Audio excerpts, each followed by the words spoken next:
It's the hardcore legend Mick Foley, and you are listening to Bell to Bell with Bobby Blaze.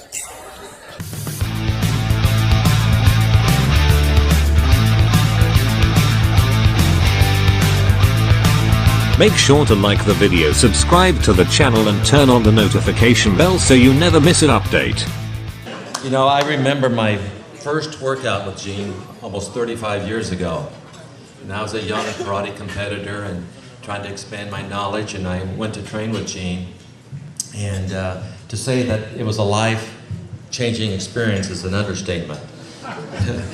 Actually, every workout with Gene is a life-changing experience. If you live through it, that is. But, so anyway, Gene says, well, I'm going to teach you how to choke, the proper way to choke. He says, but before I teach you, you've got to know what it feels like to be choked out. I go, I do? And so he said, oh yeah, you've got to know what it's like. So I said, okay. And so anyway, he proceeds to choke me out. Next thing I know, I'm looking up, seeing blurry faces looking down at me. And so I got my experience of being choked out. And it was, to say the least, it's only the first time of many of he's done. But well, number 6 is Judo Gene Lebell. This guy literally wrote the book on pro wrestling finishing holds. I don't know if you've seen this book. I had it in junior high. I love this book because, you know, as you start seeing wrestling magazines and you're seeing these holds out of Japan you've never seen, quite literally, Gene had them in his book. Yeah. I had that book. Gene, I did. I actually had that book too. It was great. All the illustration with Mondo, right? You're talking about the book with Mondo? Yep. Guerrero. Yes. Okay. Go continue. I didn't mean to interrupt you, but man.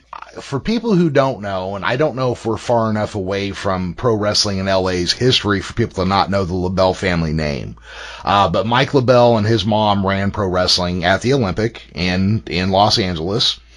And Gene was their troubleshooter. Gene was the guy they brought in when a pro wrestler was getting a little too big for his wrestling britches. I'm Gene Lebell, and you're not. Okay? You know what I'm donating? $100,000. Not to you, because you won't even buy me lunch. And I'm hungry. But I'm donating to the Olympic Auditorium Fund. They're making a documentary about the Olympic Auditorium, built in 1927 for the 32 Olympics. The phone number, Richmond 95171. $5, $3.50, $1.50 for kids. $5, $3.50, $1.50 for kids. Can't do that now.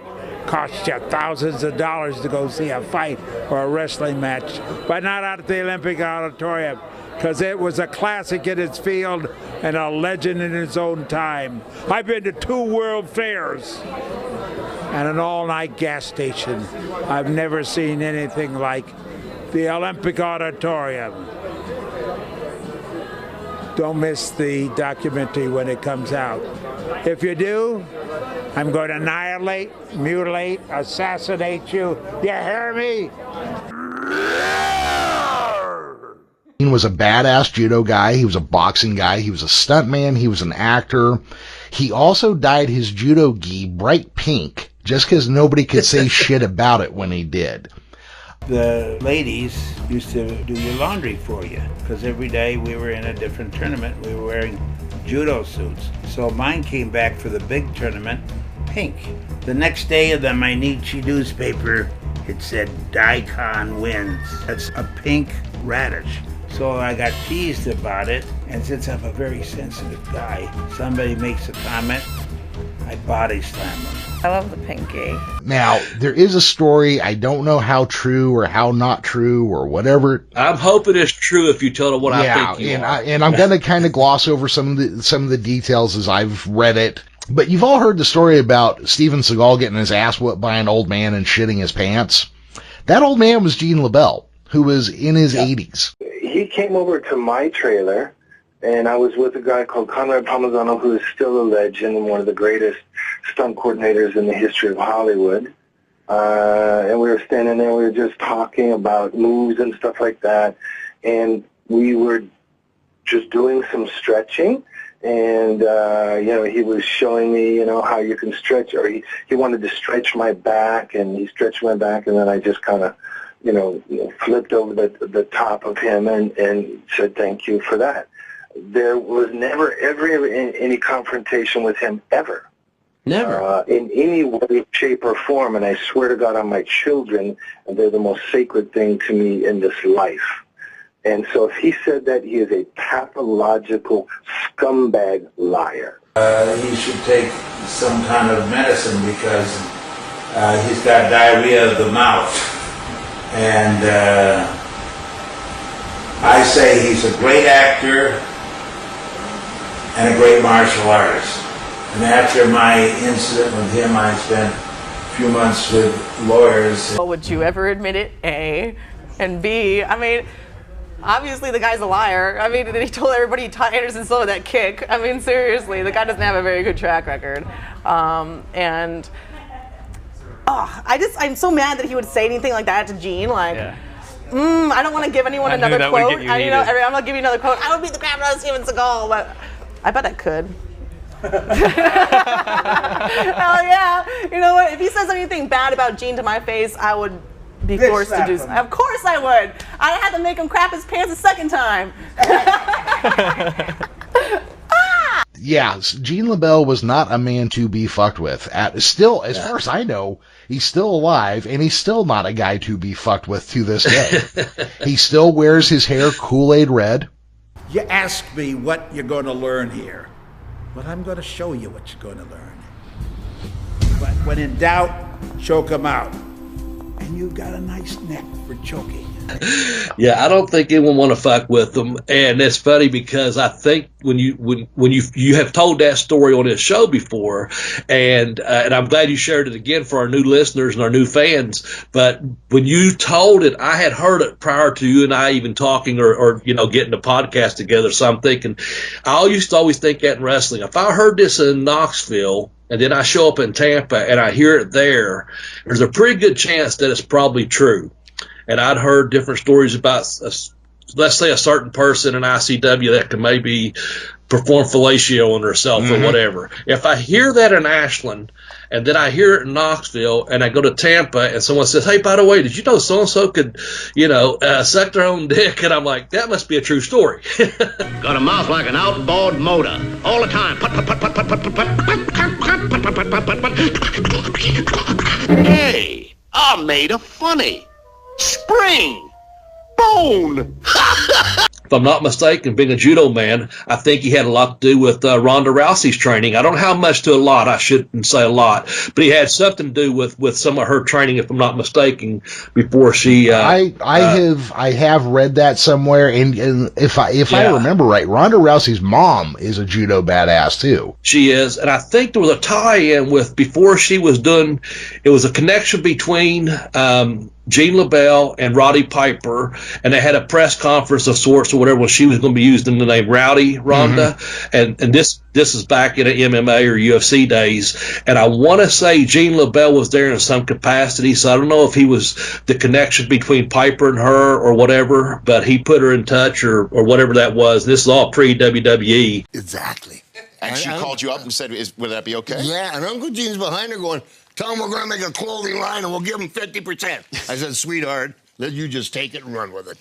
She's the real deal, man. Oh, oof. Is she? Not only is she the real deal, she's the real deal inside. She's got so much. I said this to her real quick. Yeah, sure. I said, I didn't know your mommy was like the world's champion judo player. And didn't that throw a lot of stress? Because my son's an MMA fighter. She went, no. I just said, that rocks. She says, I know I was just a bronze medal. It just gave me more time an incentive to get to the top. And she's got the showwomanship, too, where she's basically said when she won the ESPY for Best Fighter over Floyd Mayweather, and she sat on that line for months basically saying, oh, how does it feel to be beaten by a woman? Yeah. For a change. Cool. And she had one gal she's about to fight in Brazil, and the lady's real name is Biatch. She says, with info like that, man, I can't do a bad promo. So I love her. I wanted to play bagpipes down with her and Miss Biatch, but Uncle Gene got between that. Just to tell a quick apocryphal story.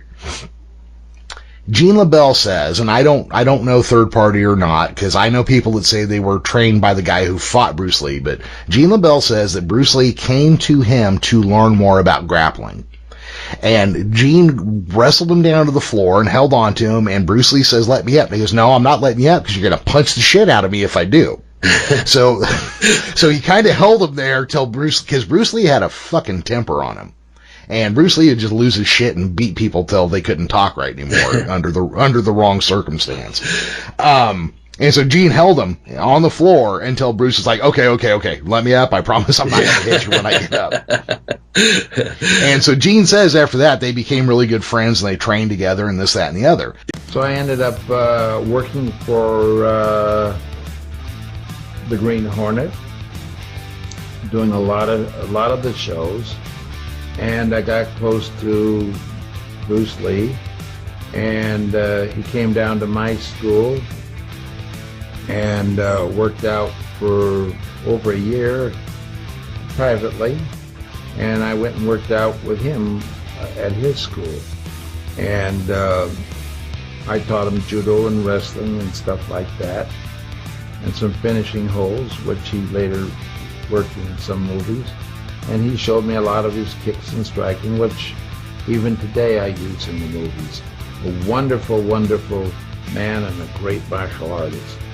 And I am going to real quickly put together a link for another book. And the link to this one is going to be tinyurl.com/bbjudogene, which will take you to Gene Lebell's book, Grappling Master, Combat for Street Defense and Competition, which appears to be the updated version of the Finishing Holds book. Nice. So you can check that one out as well. I got to tell you guys, if you've ever really looked for a handbook on pro wrestling holds, this is it. This is it right here. Absolutely. Yeah, this is the one. I mean, that's the one to go with. It is an incredible book written by a true master.